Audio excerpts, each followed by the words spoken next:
どうも、スマッシュログ TV です。お願いします。お願いします。今回のテーマは、ハンドガン。やっぱプロが使うハンドガンって性質が違うなと。スペックが違うんじゃないかっていう話もありますけれども、結構ね、聞きたい人は多いんじゃないかなと思っております。ですので今回はね、ラズタンが普段どんなことを意識してハンドガンを使っているのかを解説していただきます。はい。そうですね。ハンドガン、全般にまず言えることなんですけど、基本は、絶対に弾ど真ん中に飛ばせるように、ストッピングと、あと弾を撃つ感覚。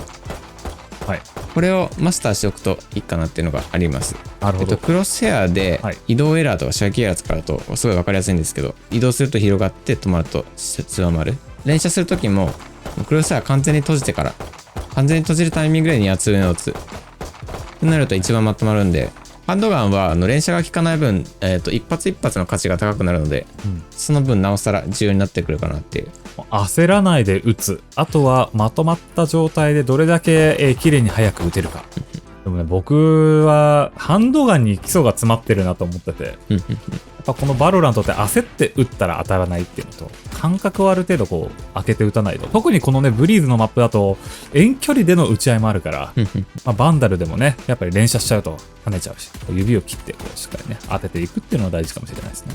割と意識するだけでも変わってくるんで、よかったらやってみてください。それではじゃあクラシックからいきましょうか。そうですね。はい。基本的にはこの丁寧に一発一発狙う打ち方で、一発一発で横移動を入れるとすごいめんどくさい打ち方ができるんで、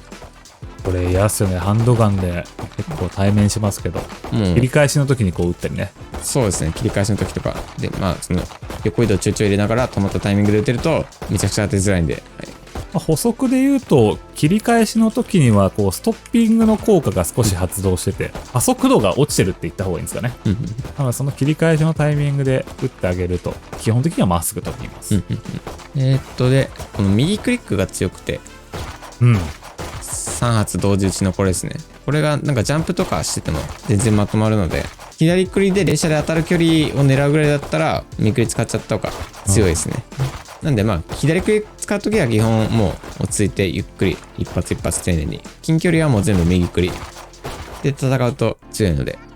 おすすめです。右クリックも連射しまくると開いていくんで、これだけは注意しましょう。あとは一応テクニックとしては、左クリック右クリックで4発出すっていう。一応できるかな。一応そうですね。左1右3、でも狙えたらいいかもしれないですね。そうですね。中遠距離だとなんかクラシックの時に意識してることあります？さっき言ったその横移動打ちができたらいいのと、あとそのしゃがんじゃって精度ガンブリで狙っちゃうのもそうですね。もう多分敵視点でめちゃくちゃこれ当てられやすいんですけど、もうしょうがないんで、俺が当たれってそうですどっちが先に当てれるか勝負って感じですかね。確かに。続いてはショーティ。はい、ショーティはすごい特殊な武器で至近距離に強いダブルバレルのショットガン、で結構もう100ダメージ入る距離もかなり狭くて、クロスヘアの真ん中に相手の体が入るぐらいの距離じゃないときつくなってくるんで、意外とそのぐらいの距離なんですね。そうですね。ここでもしゃがんだらいけるかな。近距離だったら立ったままだとこれぐらいの距離じゃないと。でこれはファーストラウンドに買うことはほとんどなくて、たまにバインドの B サイトの箱の中とかで構えてるやついるんですけど、竹 J とかいうやつ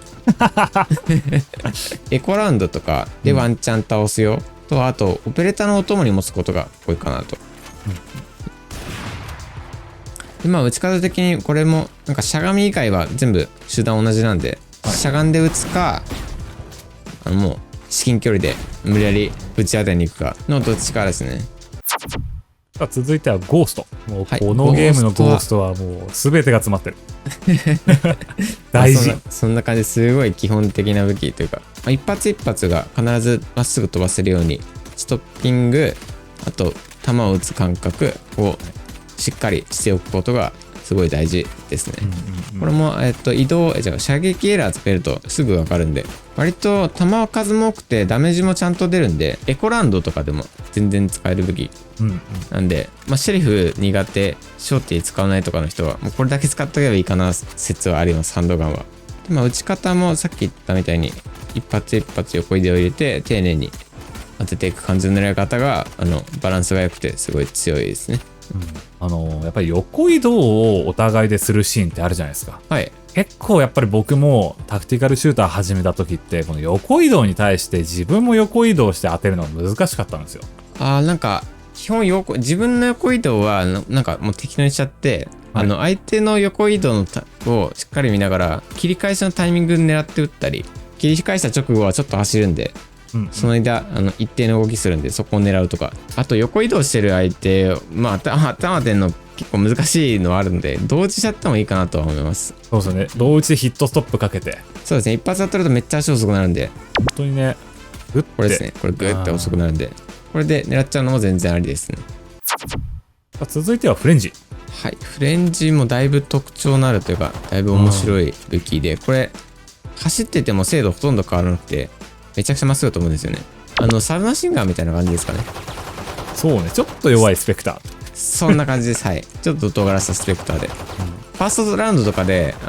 至近距離でこの戦い方できると、もう、エコ狩りしてるみたいな感覚になるぐらい強いので。一時流行りましたからね、フレンジ5人でラッシュ。はい。止まんないって。絶対止まんないです、あれ。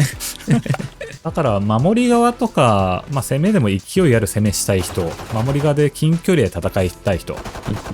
トーティーはちょっと心もとないなっていう方はフレンジの方がいいかもしれないです。そうですね。レーズとか合うかな。レーズが一番合うかもしれないですね。確かに。反動がかなり大きくて、自然距離結構苦手なレベルなんですけど、難しいね。リコイルコントロール使ってフルオートで狙い方、すると意外とまとまるんで、他のハンドガンみたいに指切りでこのタンタン一発一発狙うというよりは、結構もうフルオートでこの本当にスペクターみたいな使い方がおすすめかなとは。壁が近くにあるんだったらなんか顔出して4発ぐらい撃って隠れて、集団が落ち着いたらもう一回顔出してっていう使い方も全然強いかなとは思います。さあ最後にシェリフ。もうラズさんといったらシェリフキング。はいこの武器はねハンドガンで一番好きなんですけど、もう初段です。一発目です。楽しいですよね、当たった時の気持ちよさ。相手がベスト着ててもね、30m以内なら頭一発で倒せるんで、ひたすら一発目頭に当てる狙い方、一個一個丁寧に見ていく覗き方とか、もう本当に初段を超重要視した狙い方をするとね、一発で倒せるっていうのを引き起こしやすいんで。分かってんだけどできねえんだよな。割と打ち方とかよりはこういうなんか戦い方っていうか、体の出し方とかのが大事かなとは思いますね。出待ちする時もここに乗ってこんな感じだとヘッドラインがどうしてもずれるじゃないですか、こういうの。こっちとかこっちだね。そうですね。なんで出待ちする時はもう平行のライン、どこから出ても頭ラインに合わせやすい位置で出待ちするのが強いですね。結構僕もシェリフってたんですけど、だんだんもうこのタイミングで打ってれば全部まっすぐ飛ぶなっていうのが分かるからあとは連射した時に2発が大体どういう分散するのかなとか確認すると面白いですね。あとはさっき言ったみたいな体の出し方がまずプロは違うっていうところなんですね。そうですね。打ち方もそう。できるだけリスクを排除したままちゃんと打ち合える狙い方してきますね。なのでエイムがいい、よく当てるなの裏側には体の出し方とか考え方も全て揃ってるからこそ当てられるっていう現実があると。そうですね。いろんな要素が入ってますね。エイムはもちろんあります。エイムももちろんありますし、体の出し方とか高いレベルになってくると、前のラウンドで相手がどういう動きしてきたから次こうしてこうやってやろうとか、前のラウンドで、自分が相手にどう見られてるか、この話はしますか。一つ最後の補足としてちょっとしておきますか。例えば前のラウンドでここで待ってたっていうのを見せられた時に、敵視点でここの警戒度めちゃくちゃ高くなるんですよ。でそうした時に次こっち張り付いたり感じですね。これでもね、なかなかねうまいこといかないものもありますけれども、まずはねクラシックから練習して、ベストはゴーストで、よりキルが取りたい、エイムに自信があるって方はシェリフだとかやってみてください。基本とりあえずゴーストでいいかなと思いますね。やっぱり扱いやすい、一番扱いやすくて弾持ちもいいので、外しちゃってもね全然カバーが効くのでおすすめですね。ということで、ぜひ皆さんハンドガンの練習してみてください。またね、他の、解説動画もいろいろ立ち回りについて説明したりしていますので、ぜひチャンネル登録、Twitter のフォローよろしくお願いします。それではまた次回お会いしましょう。さよなら。さよなら。